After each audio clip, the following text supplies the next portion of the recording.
Today we are testing the Intel Pentium G7400 with 32GB of DDR4 3200MHz RAM with an RTX 3060 on Call of Duty Warzone 2.0. Also, here is everything in CPU-Z and GPU-Z if you want to see everything in detail. Without further ado, let's get into a game. Starting off at 1080p on the minimum preset. Well, minimum is actually the lowest settings in the game, by the way. It's just called minimum for some reason. And at 1080p on the minimum settings, it was actually running pretty decently. It wasn't enough to get a high refresh rate experience, which is 144 frames per second, but it was getting about 60 to 70 on average, which is pretty decent. Now, pretty often, let's say every minute and a half to 2 minutes, there would be a pretty big stutter, and you would feel it. From what I see, that is actually somewhat common in this game, because I was watching a video from Z-Worms Gaming, and he was using a AMD R9 5800X3D or something like that. It's a very high-end CPU and an RTX 4080, and he was getting the exact same stutters. But I do think this will be a stutterier experience once the game comes out of beta and is more updated, because on the previous Call of Duty Warzone, this was a little bit stuttery as well. So that's just my 2 cents there.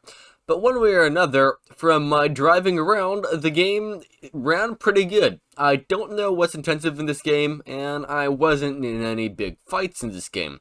I just simply drive around. That's why I am usually coming in pretty close to first, but never am first place.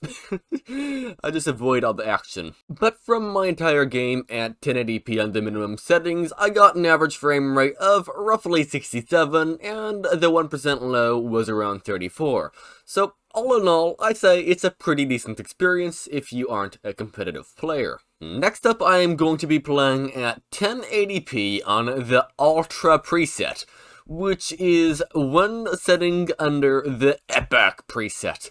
The reason why I'm picking Ultra instead of Epic is just because I don't want the game to be way too intensive, I just want it to look nice.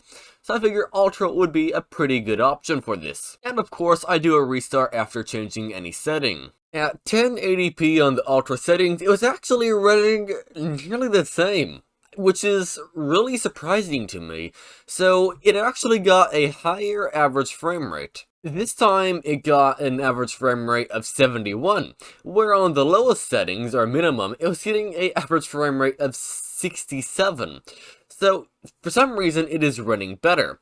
Granted, the graphics card usage is a bit higher, and the CPU usage is about the same. Now, in the settings, it does show a few settings that were turned on the Ultra settings are actually more CPU intensive. For example, the textures. It uses some CPU. But it doesn't seem to affect us in this situation, which is pretty nice. So, would I recommend playing on the highest settings? Or not the highest, I mean the Ultra settings with the Intel Pentium G7400? I'd say, yeah, go right ahead. It's not going to hurt anything, and it'll just look nicer. Unless you're competitive and you like the game to look worse. Then I guess you'd be better off with the low settings.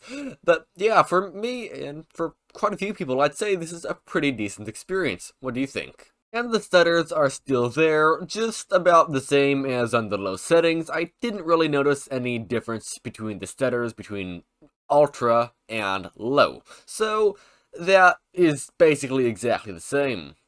But I somehow managed to come in 4th place, which is pretty neat.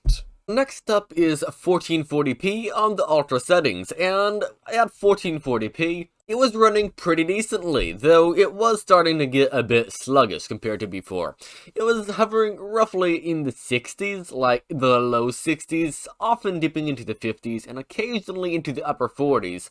So not really ideal there, but it did run pretty decently, I'd say, still. Though, this time we are limited by the RTX 3060, and not the Intel Pentium G7400. I also didn't test 1440p on the low settings. The reason why is because on the low settings, we would have been CPU limited anyway. It would be the same as 1080p on the low settings, 1080p on the ultra settings. It doesn't matter. The CPU is going to be the limiting factor, and the game is going to be getting basically exactly the same FPS. Then I tried DLSS on the balance setting, and on the balance setting it got this graphics card usage pretty far down into the 50s and 60s in the percentage wise, and the game was performing pretty much exactly the same as 1080p. Then I decided to try to cap the frame rate to 55 frames per second, which this computer can hit 55 frames per second almost all of the time. And that did basically nothing. It just capped it to 55, and we still got those stutters. So there's no need to cap it, in this case it seems. But would I recommend picking up this game with a Pentium G7400? I would say, yeah, you might as well. It's a free game, so if it doesn't perform how you like it, well, the game's free, so you didn't waste any money on it. But keep in mind, you have to have a graphics card to back it up to get these frame rates. If you're just using the iGPU or something like a GTX 750 Ti, you're not going to be getting these frame rates, not even near these frame rates. In the next video, I will be testing out the UHD 710 graphics on this CPU to see how the game runs then. But till then, thank you for watching, and have a nice day.